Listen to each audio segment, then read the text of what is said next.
Thank you, Mr Chair. Yes, it is certainly time for this legislation to pass, and the fact that it has taken nearly 6 years before we get marine reserves in the Subantarctic Islands Order. the fact that it's... Now, this barracking across the benches is unacceptable. I'm going to ask the member to start again. Thank you, Mr Chair. It is certainly time for this legislation to pass, and the fact that it has taken 6 years for these marine reserves to be established in a World Heritage Area, I think highlights some of the flaws with our marine reserves legislation. We had the Multi-Stakeholder Forum, as the Honourable Phil Goff noted, being established in 2008. They went out to public consultation in 2009. They made recommendations to the Minister in 2010. This bill was introduced in 2012 and it will come into force in March of this year. That is 6 years. And the fact that we've got special legislation being needed to establish them, rather than being done under the Marine Reserves Act itself, again shows the urgent need for overhaul of that Act. This government has made promises that there will be new marine reserves legislation. We haven't seen it yet. One of the flaws of the need for special legislation is that we won't see marine reserves, or these marine reserves in the Subantarctics, protected from mining, because they're not, the legislation is not specifically referred to in clause in the Schedule 4 of the Crown Minerals Act, which I'll talk about in a minute. The Green Party is supportive of this bill, and it's because the Subantarctics are, as other speakers have noted, really distinctive. They've got a whole raft of marine life, of seabirds which are found only there, really important breeding and feeding areas for New Zealand fur seal, for the New Zealand sea lion, for a range of albatross and petrel species. And because they were recognised in 1998 as being internationally important with World Heritage status, our obligation to protect the Subantarctic Islands is not just to other New Zealanders and to the species themselves, but is to all of humankind. So we're very pleased to see the legislation proceeding. And as others have noted, we already have a marine reserve around the Auckland Islands. That was established in 2003. This bill will establish marine reserves around Moteri Mahui, the Antipodes, Moteri Hariri, the Bounty Islands, and Moteri Ihupuku, Campbell Island. But in the Green Party's view, it falls well short of providing the protection that the outstanding and internationally important biodiversity values of the Subantarctic Islands actually deserves. The government has been too cautious.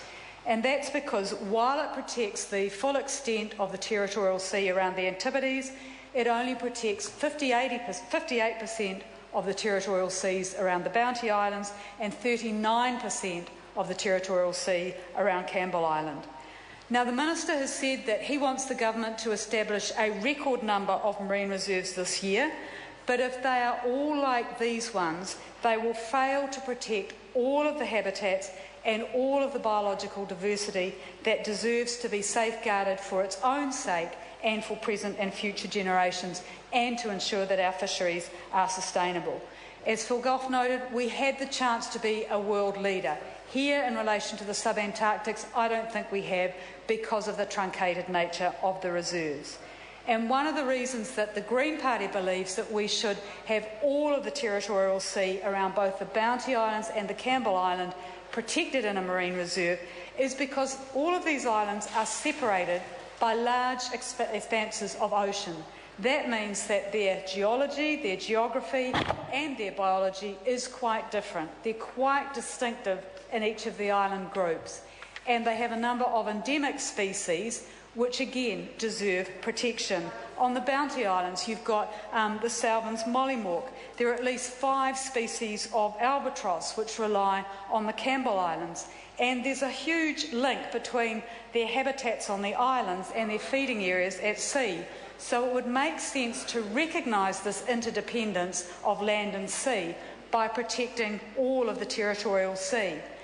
Doing that would have also, around the Bounty and Campbell Islands, included the core breeding and feeding area for the second major population of the threatened New Zealand sea lion, as well as the feeding areas of several albatross and petrel species.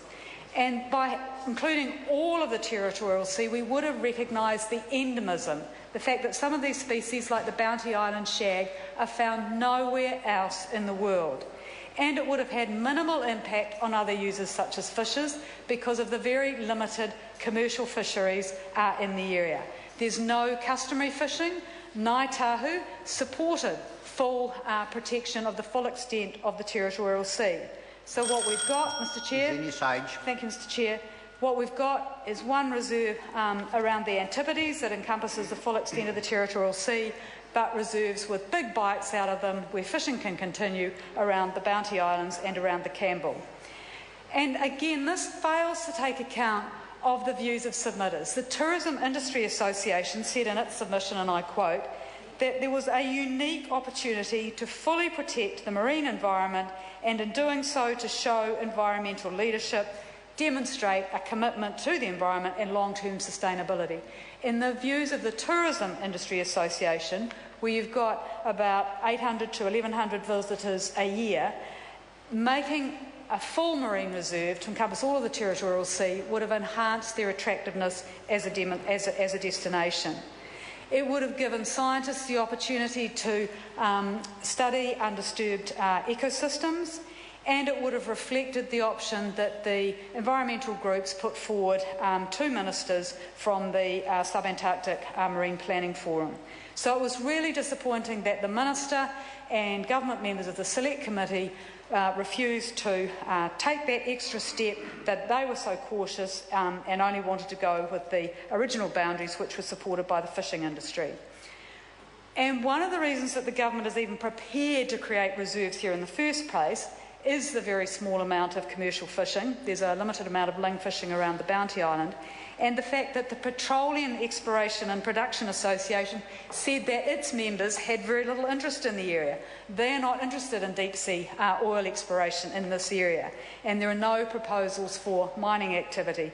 If there'd been the slightest interest from the mining industry, from the oil drilling industry, ministers would have run a mile from establishing marine reserves, given the record of this government to open up our deep sea to oil exploration and to seabed mining over large areas of the seabed. One of the problems with this bill that I alluded to earlier is that Schedule 4 of the Crown Minerals Act, as it was amended last year, protects marine reserves and restricts the Ministers of Conservation and Energy from granting access for mining. Schedule 4 only refers to the Marine Reserves Act. It doesn't refer to specific legislation like this Act, so I'd ask the Minister and the Chair if he could comment on that. Certainly the Select Committee should probably have picked this up, but we didn't.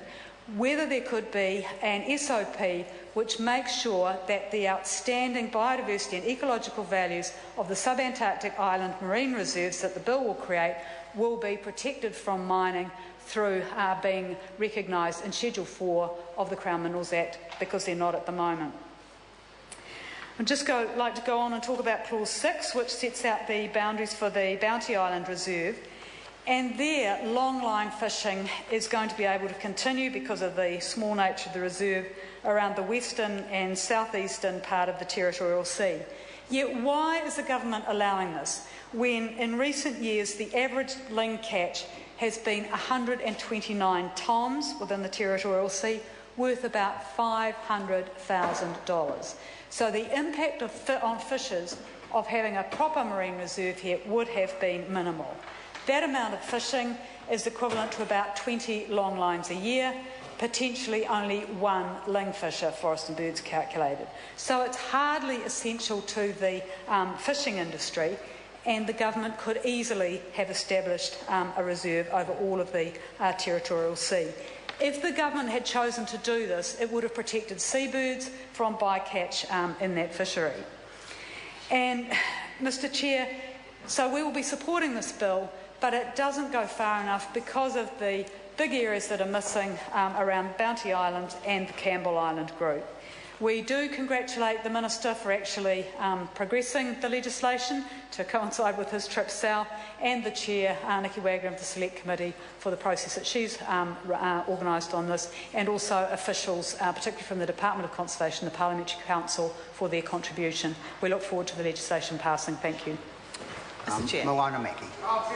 Thank you, Mr. Chair, and I want to start off following on from my Green colleague Eugenie Sage with her question around the status of this piece of legislation in terms of the Schedule 4 protection that would normally be accorded to marine reserves under the Marine Reserves Act.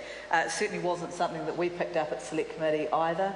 I think it's something that probably should have been raised with the committee, given the numerous pieces of legislation we've had through Parliament around this very sensitive and contentious issue. I suspect the fact that it wasn't raised with the committee answers the question. I suspect that if some kind of level of protection at the level of Schedule 4 was being accorded to these marine reserves, as they would have been under the Marine Reserve Act, we would have been told that, and it would have been trumpeted in every speech from government members. But I would ask that the Associate Minister of Conservation and the Chair to clarify that point. Because if, in fact, we are saying that this is a lesser form of marine protection, then that is deeply concerning. And that's not to take away from what is, on the whole, a good piece of legislation, and a piece of legislation that Labor will be supporting. But if mining activities are allowed to be carried out in the waters surrounding the 3 islands where these marine reserves are being created, then that is of deep concern, because that's not in the spirit of marine reserve legislation. That's not in the spirit of the policy that has been followed by certainly Labor governments, and purportedly from speeches in the House we've heard on this bill by national governments.